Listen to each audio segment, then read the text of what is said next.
dengan kakek dari Vina ya. Mas boleh namanya dengan Pak Sadullah. Pak Sadullah ya. Belum percaya. Ya belum percayanya secepat itu. Terus ya namanya juga pelaku, kalau memang dia melakukan pembunuhan.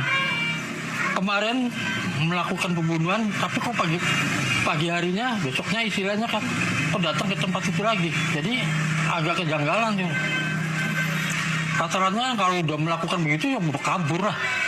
Kemana-mana udah. Kenapa sekarang yang muncul? Apa? Wis, belum bisa diladenin ngomong ke pengacara Pak Reja. Iya, Dok. Wis, Ma. Pertama kesurupan. Nah itu yang awal-awal kesurupan itu, Bapak juga sebagai kakeknya itu yakin.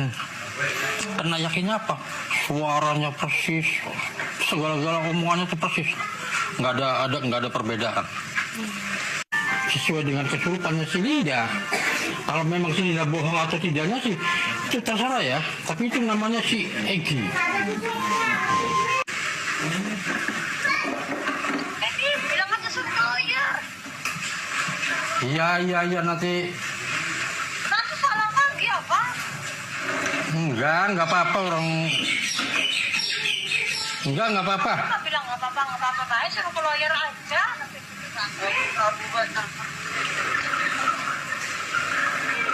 Itu Teh Marliana ya?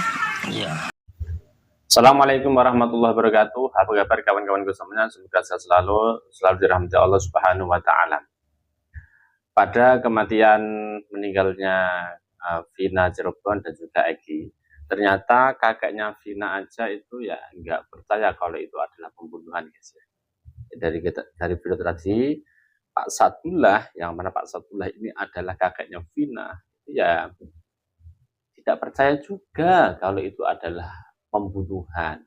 Otomatis kalau kakeknya Vina ini nggak percaya itu pembunuhan, ya berarti kecelakaan.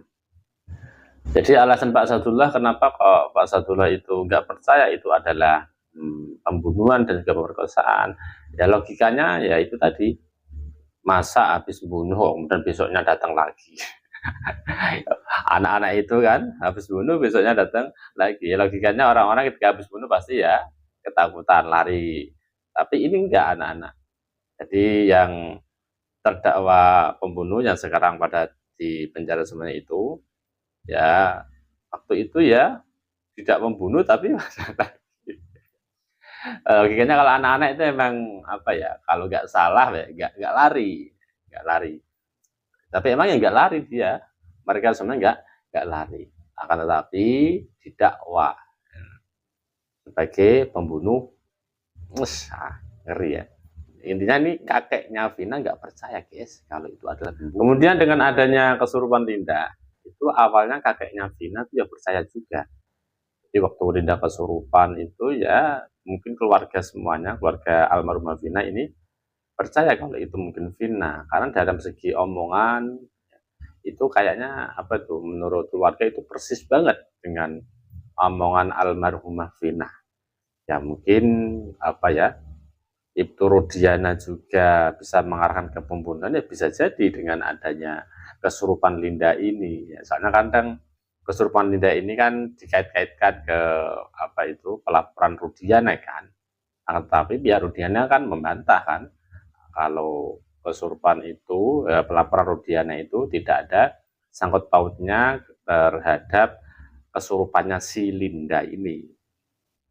Jadi dalam video tadi kakaknya Vina itu yang melarang untuk si kakek tadi, si Pak Sadullah tadi, dilarang untuk memberikan keterangan. Suruh aja ke lawyer, langsung aja ke lawyer, jangan ke kita itu. Ya, mungkin karena mereka sudah punya lawyer tadi. Ya masuk akal juga sih, nggak perlu ditanggapi ya itu wartawan, biar aja langsung mereka ke lawyer.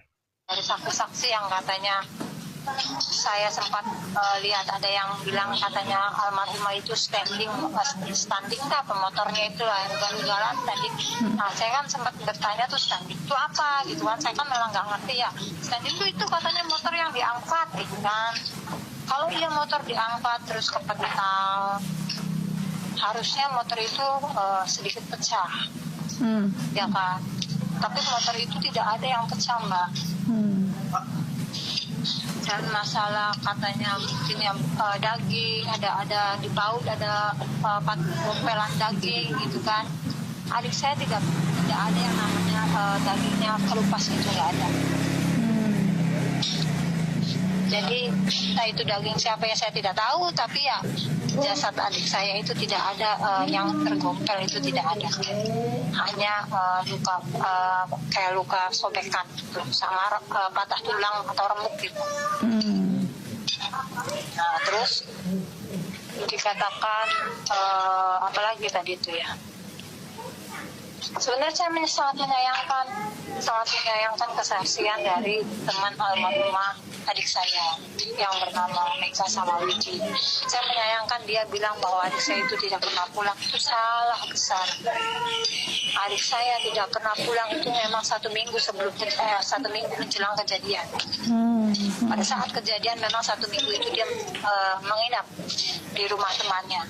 Tapi tuduhan netizen itu salah besar. Netizen bilang bahwa keluarga saya itu tidak peduli dengan adik saya, tidak mencari adik saya, atau tidak berusaha untuk adik saya pulang. Itu salah besar. Saya itu di saat hari keberapa itu menelepon adik saya untuk memintanya pulang. Tapi di hari itu juga ada telepon ke saya yang mengatasnamakan dia ibu temannya, meminta izin untuk adik saya untuk tinggal di situ karena dia mau pergi ke Jakarta saat itu. Kalaupun mereka menyangka ada telepon, oh enggak, saya enggak telepon kakaknya almarhumah, oh tidak apa-apa, saya tidak akan berbicara gimana. Saya balik lagi, hanya Allah yang tahu. Kebenarannya seperti apa hanya Allah yang tahu. Kemudian kakaknya Vina menyampaikan beberapa hal, diantaranya itu sikap kekecewaannya ya mungkin ya. Kekecewaannya pada para saksi ya, diantaranya para saksi, nggak semuanya sih. Jadi ada saksi-saksi itu kan yang mengatakan bahwasannya almarhumah Vina dan pasangannya Egy itu kan itu ada standing motor. Dia sendiri nggak tahu apa itu standing. Jumping, motornya diangkat. Nah kalau emang ada itu kejadian motor diangkat, maksudnya itu kan standing itu ketika yang mengakibatkan kecelakaan, otomatis pasti ya motornya remuk. Nah itu pendapat dari kakaknya Vina, Marliana. Ya benar juga sih. Ya tapi ya nggak tahu juga, ada belum tentu juga kan apakah remuk beneran atau ya kita nggak pernah tahu dalam kondisi waktu itu motornya remuk atau gimana ya. Simpang siur juga informasinya. Kemudian kakaknya Vina juga menyampaikan lagi bahwasannya ada saksi yang menyampaikan ada sempalan daging almarhum itu ya, keluarga Vina membantah juga. Jadi keluarga Vina menyatakan bahwasannya adiknya itu nggak ada dari dagingnya itu yang sempal atau yang rusak itu nggak ada. Jadi usaha untuk apa ya, meyakinkan atau membantah kesaksian-kesaksian yang mungkin dianggap tidak sesuai kenyataan bagi keluarga Vina sendiri, khususnya untuk almarhumah Vina. Kemudian Marliana juga menyampaikan lagi agak sedikit kecewa juga dengan temannya Vina, yaitu Widi dan juga Mega, bahwasanya mereka mengatakan kalau Vina itu nggak pernah pulang gitu. Ya ini ya bisa ditafsir macam-macam sih, mungkin dari perkataan Widi dan Mega. Emang benar kalau sebelum kejadian itu 1 minggu sebelum kejadian itu si almarhumah itu nggak pulang ya, nggak pulang. Bahkan sudah dicari-cari diminta untuk pulang tapi nggak pulang. Yang pada intinya ya kalau nggak pernah pulang ya emang kayak itu ya nggak pernah pulang ya kayak gimana sih gitu. Mungkin bisa jadi maksudnya temennya Vina nggak pernah pulang itu ya itu tadi, maksudnya dalam beberapa hari terakhir tuh nggak pulang, bisa jadi ya. Tapi ya bantahan dari Marliana ini ya masuk akal juga, kata-kata nggak pernah pulang berarti juga nggak pernah pulang kan. Aduh, ya masuk. Ya intinya kemudian kakak Marliana itu, kakaknya Vina juga, semuanya itu udah Allah yang tahu. Ya terserah nanti seperti apa keputusan di persidangan ya.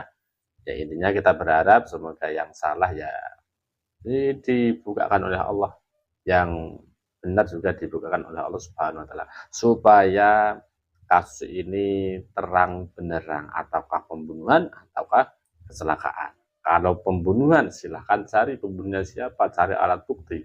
Kalau kecelakaan maka keluarkan, bebaskan ke-7 terpidana ini. Terima kasih. Assalamualaikum warahmatullahi wabarakatuh.